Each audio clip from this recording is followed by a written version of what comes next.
Hello, it is 5 a.m. in Washington. It's midday in Tripoli. I'm Monita, Rajpal. And I'm Zain Verji. You're watching World One live from London. However, though, in Libya, foreign ministers are meeting in Geneva, where they will be discussing ways to turn up the heat on Libyan leader Muammar Gaddafi. Yet, despite growing international pressure, Gaddafi refuses to step down. There is mounting concern of the violent crackdown on protesters in Libya. Story this Monday here on World One, the Academy Awards. And if you missed it, the King's Speech scooped the big prize, and this year's Academy Awards took place, as always, in Hollywood. The film about Britain's King George VI and his efforts to overcome a crippling stammer won the Oscar for Best Picture. Natalie Portman won the Best Actress Oscar, as movie fans had expected, for that great role that she did in Black Swan. Portman played a deeply disturbed ballerina in the psychological thriller. She was up against other big names, including Annette Bening and Nicole Kidman.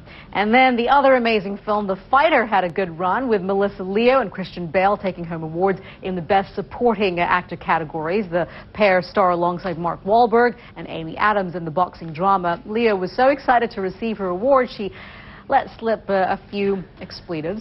Next to Kirk Douglas, nonetheless. She later apologized for that. And we'll have more on Hollywood's big nights, including the fashion highlights from the red carpet. That's just coming up later on here on W1. One live from London. So, Zain, what's it like to be a woman who seems to have it all? Well, let me tell you. Just listen. It's not a particularly sunny day. Typical London weather, Olivia. One Kate to another. Our very own lovely Kate Giles is here with the sports news, and it looks like as if Europeans are taking over the game of golf. Yeah, New era, you reckon? You're so right. Martin Keimer, he's the one that we're all talking about today. He's the new, as of today, the new #1, a German, of course. And like you said, it's a big day for European golf because it's the first time that we've got a European top four. First time, in fact, since 1992 that they've got those top 4 spots. No Tiger Woods, no Phil Mickelson. It's very nice reading for the Europeans today. Now, those Martin Keimer, of course, are taking that world #1 spot. Tiger Woods, by the way, down to #5. So he's slipping and slipping and slipping. Yeah, but you know what? You can always have a comeback. You can do. You never know. Kate, we've been waiting for it for a while, though. Where is it? I know. Be patient. Kate, thank you very much. World One live from London coming up.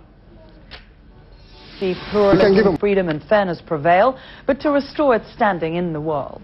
France's foreign minister has resigned after questions were asked over her ties to the former Tunisian regime. Michel Alliot-Marie has been criticized for flying in a private plane to Tunisia during the recent uprising. Speaking of the Prime Minister, the French Prime Minister, that he had already admitted that he'd also taken, some vacation goodies from the Egyptian former president there, Mubarak. This must be fodder, great fodder for the French opposition right now.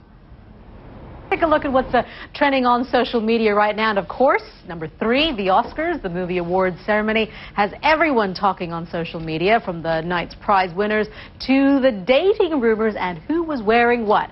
At #2, the young are talking about the old. After all these years, Hollywood legend Kirk Douglas has not lost his appeal. The 94-year-old stole the show, presenting the award for Best Supporting Actress to Melissa Leo for The Fighter. Remember, his witty comments and delay in opening the envelope had the audience in fits of laughter. And finally, at #1, everyone's talking about the dress.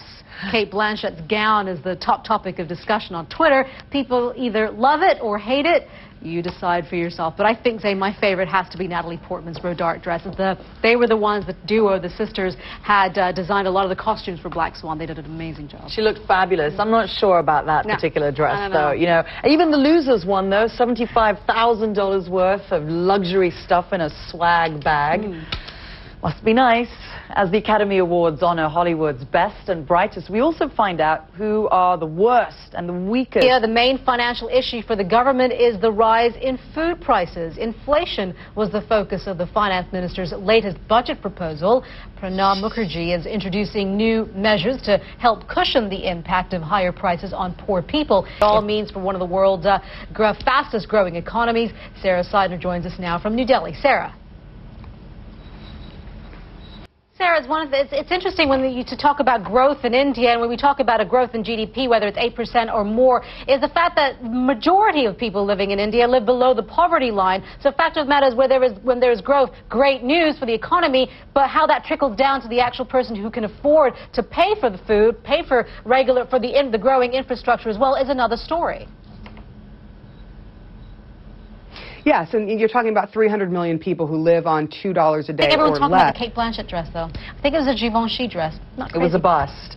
And everyone's talking, too, about all the goodies. $75,000 worth of a swag bag. I was just looking at Hollywood today, as I do. There was $12,000 worth of a getaway in Belize, $5,000 worth of fitness stuff, and $16,000 for a luxury resort in the Maldives. Not bad. You're watching World One live from London. I'm Zain Virgin. I'm Monita Rajpal. Thank you for joining us. We want to give you another look at some of those amazing Oscar dresses. Looks like